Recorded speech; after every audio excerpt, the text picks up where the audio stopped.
स्वतंत्रता सेनानी की दान की गई सार्वजनिक भूमि पर भूमाफियाओं की नजर, राजकुमार चौबे ने दिलाया न्याय का भरोसा।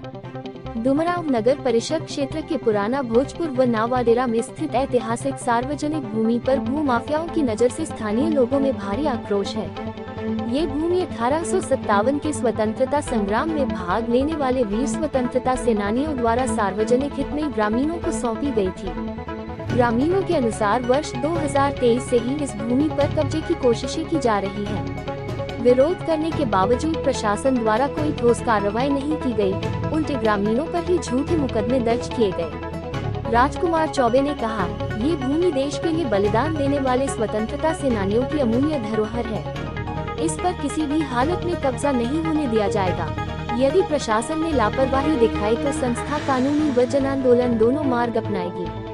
ग्रामीणों का कहना है कि भूमाफिया प्रकाश चंद जायसवाल, प्रेमचंद जायसवाल, गुलाब चंद जायसवाल, सतीश चंद्र जायसवाल और लक्ष्मण प्रसाद जायसवाल लगातार कब्जे का प्रयास कर रहे हैं, जबकि स्वतंत्रता सेनानी परिवार के वंशजों ने भी लिखित में स्पष्ट किया है कि यह भूमि सार्वजनिक हित में दान दी गई थी।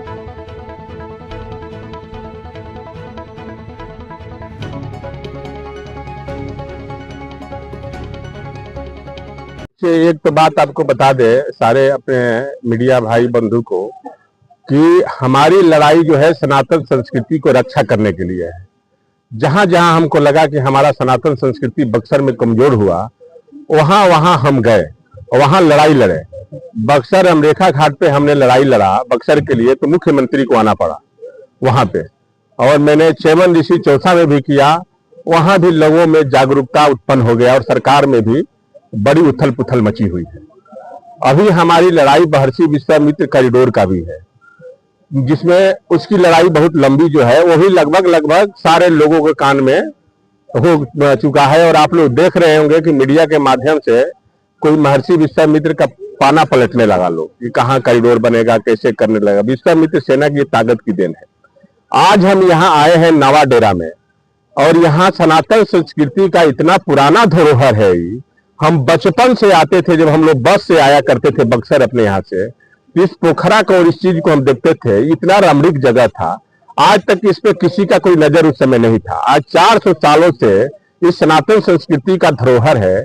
जहाँ छठ का हमारा बिहार का सबसे महापर्व होता है, यहाँ छठ पूजा होता है। पूरा ये क्षेत्र के कितने हजार लोग यहाँ छठ करते हैं और कितने लोगों का यहाँ आस्था जुड़ा हुआ है यहाँ से। और ये कितना रमणीक जगह है सनातन संस्कृति का, और मंदिर तोड़ा गया है यहाँ पे। सबसे बड़ा दुर्भाग्य है कि हम मुगलों के राज्य में हैं कि हमारे मंदिर को तोड़ा जा रहा है। हमारे मंदिर को तोड़ने वाले हैं कौन लोग? जो हमारे भगवान कृष्ण का मंदिर को तोड़ा गया, ये कौन भूमाफिया है जो मंदिर को तोड़ता है और हमारे सनातन संस्कृति को जो है विनाश करने में लगा हुआ है यहाँ का? हम इसका, विश्वामित्र सेना इसका विरोध करती है और ये लड़ाई लड़ेगी इसके लिए, और इसको बचाने का पूरा प्रयास करेगी कि जो आदमी है इसके साजिश करने वाला, इस सबको बेनकाब करेगी। और जितने लोग और जितने अधिकारी इसमें हैं, जो पैसा लेके, जो घूस लेके, जो लोगों को मदद कर रहे हैं ऐसे माफियाओं का, उनका भी पर्दाफाश किया जाएगा। और ये लड़ाई मुख्यमंत्री तक जाएगी। और वहां पटना में हम कौन है सबको पता है। हम पटना में बैठेंगे इसके लिए, सबको कार्रवाई करेंगे, सारे लोगों की नींव हिल जाएगी। ये हम बता देना चाहते हैं, सारे लोगों की नींव हिल जाएगी। पैसा लेके तुम कागज बनाओगे, नकली कागज बना के, और यहाँ के ग्रामीणों का और ये रमणीक जगह सनातन संस्कृति को नष्ट करके भू माफियाओं को बेचोगे। या रमणीक जगह बनेगा, या मंदिर बनेगा, या पोखरा बनेगा, या विशाल मंदिर बनेगा। ये हमारा महर्षि विश्वामित्र कॉरिडोर के बगल में है। जब ये भव्य मंदिर बक्सर में बनेगा तो यहाँ कितना बड़ा रमणीक जगह होगा, और यहाँ क्षेत्र के लोगों के लिए भी रमणीक जगह है। ये हमारी लड़ाई सनातन संस्कृति की रक्षा करने के लिए है।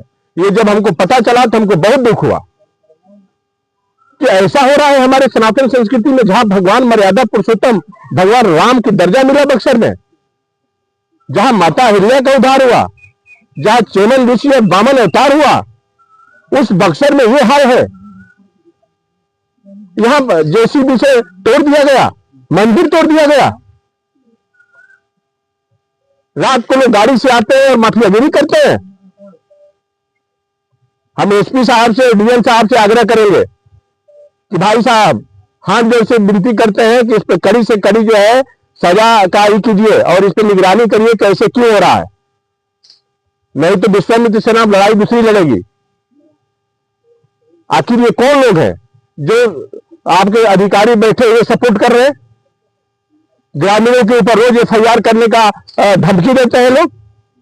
ये लोग जाते हैं, इनकी कागज को नहीं देखा जाता है, और ये लोग जब जाते हैं तो वहां कहते हैं कि तुम लोग आ गए, तुम लोग गुंडागर्दी करने आए हो, सब पे एफआईआर होगा। मतलब नकली कागज वाला मालिक हो जाता है। जो असली लोग जो 400 सालों से जो यहाँ के लोग ये ग्रामीण है, पूरा ग्रामीण रक्षा करने के लिए यहाँ पे है, इसकी रक्षा कर रहे हैं ग्रामीण, और उसके ऊपर इन लोग को बुलाया भी जाता है और वहां धमकी देने के लिए, माफियाओं को सपोर्ट करने के लिए। इसलिए ये सब चीजों की जांच होना चाहिए और कड़ी से कड़ी सजा मिले और इन सारे लोगों को सस्पेंड किया जाए। और ये जो है हम सीधे पटना लेके जाएंगे। अब ये माहौल इस पटना जाएगी और यहाँ यदि नहीं सुधरेंगे तो सारे लोगों को सस्पेंड कराएगी विश्वामित्र सेना और मजबूती से लड़ाई लड़ेगी। आज से हमारे जितने ग्रामीण हैं सारे विश्वामित्र सेना के सदस्य हैं और ये सारे लोग लड़ाई लड़ेंगे। और क्या माना जाए, विश्वामित्र सेना के पहल से अब ग्रामीणों में दहशत का माहौल जो पहले से कायम रहा है, एफआईआर का डर दिखाया जाता है, गोली बारूद का डर दिखाया जाता है, तो अब विश्वामित्र सेना में शामिल सेना से बड़ा कोई चीज होता है? आपको सुरक्षित क्यों? आज ही सुरक्षित हो जाएंगे। कभी भी एफआईआर से कभी डरिए मत। बड़ा लड़ाई लड़ने के समय हमेशा ये लोग धमकी देते हैं और ये कल से नष्ट हो जाएंगे सब। सच्चाई की ताकत होती है और ईमानदारी की ताकत होती है और सेना खड़ी है। सेना से बड़ा ताकतवर कुछ नहीं होता है। ये सनातन संस्कृति के लिए बनाया है। हर एक आदमी सेना का सदस्य है। आप सही को सही कहोगे ना कि गलत को सही साबित करोगे। लूट करने के लिए, जमीन माफियाओं को देने के लिए, यहां बिल्डिंग बनाने के लिए या अपार्टमेंट बनाने के लिए या मैरिज हॉल खोलने के लिए हमारे मंदिर को तोड़ दोगे, हमारी पोखरा के पानी को खत्म कर दोगे। ये 4 लेन पे यहां क्या बनाना चाहते हो? भरवा के पोखरा को 4 साल पुराना? ये सब नहीं होने देगी विश्वामित्र सेना। इसकी लड़ाई लड़ रही है। पहले भी कई सारे लोग आए यहाँ पर और ग्रामीणों, भोले भाले ग्रामीणों को आश्वासन दिए, झूठे चले गए, लेकिन फिर भी हालात जो है वही है। अरे भाई, ये तो हम तो पहले से लड़ाई लड़ रहे थे। हम तो सनातन संस्कृति की रक्षा करने की लड़ाई। वो लोग तो अपने निजी स्वार्थ के लिए आते हैं। ये तो माफियाओं से घिरे हुए लोग होते हैं जो आज चुनाव जीतते हैं, आपकी जनता को, भोली भाली जनता को मूर्ख बनाते हैं और फिर उन्हीं के साथ में जाके बैठ के टी और कॉफी और चाय बैठ के बंद कमरे में माफियाओं के साथ पीते हैं। आज यदि यही हाल होता तो आज कोई भी आदमी खड़ा होता कि नहीं यहाँ पे आके? क्या किसी को पता नहीं है कि 4 साल पुराना है इसका इतिहास? किसको पता नहीं है? फिर भी कोई साथ देने आया? कोई साथ देने नहीं आया। लेकिन ये आज के डेट में विश्वामित्र सेना लड़ाई लड़ रही है और अब यहाँ विश्वामित्र सेना इसकी लड़ाई लड़ेगी और आप लोगों के साथ हमेशा कंधे में कंधे मिला के विश्वामित्र सेना खड़ी है और ऐसे सनातन संस्कृति के धरोहर को बचाने के लिए कदम से कदम मिला के आप लोगों के साथ चलेगी। अगला कदम इसकी लड़ाई लड़ेंगे और इसको जो न्याय है उसको न्याय दिलवाएंगे पहले, और जो अधिकारी है जो इस तरह से गलत काम किया है उसको सस्पेंड कराएंगे। उनके लिए क्या संदेश रहेगा जो भूमाफिया? आज विश्वामित्र सेना के जो भी है भैया, मैं इनको दिल से पूरा समाज इनको स्वागत किया। और सबसे बड़ी बात है कि ये जब आए यहाँ पे तो हम लोग बहुत ताकतवर और मजबूती से खड़े हुए कि हमारे बीच कोई सनातन के रक्षा करने वाले हमारे बीच आए हैं, तो हम लोग को पूरा हर धर्म से मिलकर इनके कदम से कदम मिला के और साथ रहने के लिए भी मतलब सभी लोग सक्षम है और तैयार भी है। तो हम बोले कि एक बहुत पहले कहावत कहते हैं लोग कि तपोभूमि विश्वामित्र नगरी, 88,000 ऋषि जिस जगह पे तपस्या किए हैं उस जगह पे इतना अत्याचार हो रहा है नेताओं द्वारा, प्रशासन द्वारा, कि हम लोग को कोई आवाज नहीं उठाता है। ये सनातन को माफिया द्वारा मिटाया जाता है। हम लोग आवाज उठाते हैं तो हमारे ऊपर आए दिन केस होता है कि जो मैं मोबाइल में आज प्रूफ रखा हूँ कि मेरे घर पे, हम घर पे नहीं रहते हैं तो आए दिन प्रशासन मेरे पिताजी के यहाँ फोन करके धमकियां देता है कि तुम्हारा बेटा कहाँ है, क्या करता है, मर गया है नहीं। तो हम लोग का क्या गुनाह है? हम लोग जल जीवन, नीतीश जी के सरकार में जल जीवन हरियाली है, तालाब को सुंदर करने का मतलब पूरा कानून बनाया गया है, मगर फिर भी प्रशासन द्वारा इसको नष्ट किया जा रहा है। क्यों किया जा रहा है? इसको सुनना चाहिए।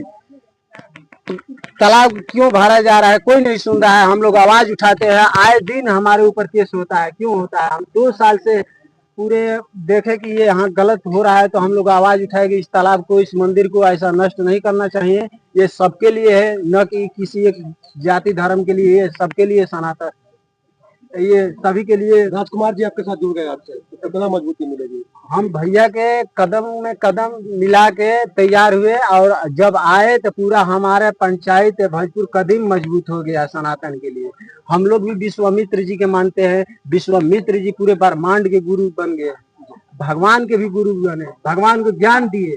इतना यहाँ बड़ा धर्म को रक्षा करने वाले बक्सर में दिखाई नहीं देते थे, मगर भैया का हम सुने, बक्सर में सुने कि भैया फूल से हेलीकॉप्टर से वार्ता भी कराए। तो विश्वामित्र नगरी एक भगवान या सृष्टि का अहम हिस्सा है। लड़ाई आपकी मजबूती से लड़ी जाए। हाँ, लड़ाई हम लोग मतलब तैयार हो गए कि चलिए हमारे साथ भैया तब आप पूरा धमकी तैयार से है। डरने वाले नहीं है। हम लोग धमकियों से कभी डरने वाले नहीं है। डरे होते तो 2 साल से मैं लड़ाई नहीं लड़ता। अब तो और मजबूती मिली ना आपको? हाँ, भैया आ गए तो पूरा हम 100% उनके लिए क्या कहेंगे जो लोग यहाँ पर दगाबाजी करने के लिए हम पहुंच रहे लोग पूरा विश्वामित्र के सेना से जुड़ चुके हैं और भैया के साथ जुड़ चुके हैं, और जो भी हमको धमकाएगा भैया तक आवाज जाएगी, और भैया हमारे साथ तैयार है। हैं? क्या नाम हुआ आपका? मेरा नाम गोविंद यादव, नावाडेरा, पुराना भोज। क्या करते हैं? पहले खिलाड़ी थे, हमारा कोई आवाज नहीं सुना। घुसखोरी की वजह से मेरा भर्ती नहीं हुआ। कोई ऐसा फौज नहीं था कि मैं सिलेक्शन नहीं था। मैं आज भी चैलेंज करता हूँ कि पूरे बिहार में हमारे जितना स्विमिंग करने वाला कोई नहीं है। और मैं 55 केजी में रेसलर था, नेशनल तक पुष्टि करने के लिए गया था। मेरे साथ नाइंसाफी हुआ। नेशनल क्वालिफाई करने के लिए हम जा रहे थे, हमारे नाम पे कोई खेल गया। मैं बिहार स्टेट चैंपियन 55 केजी में था।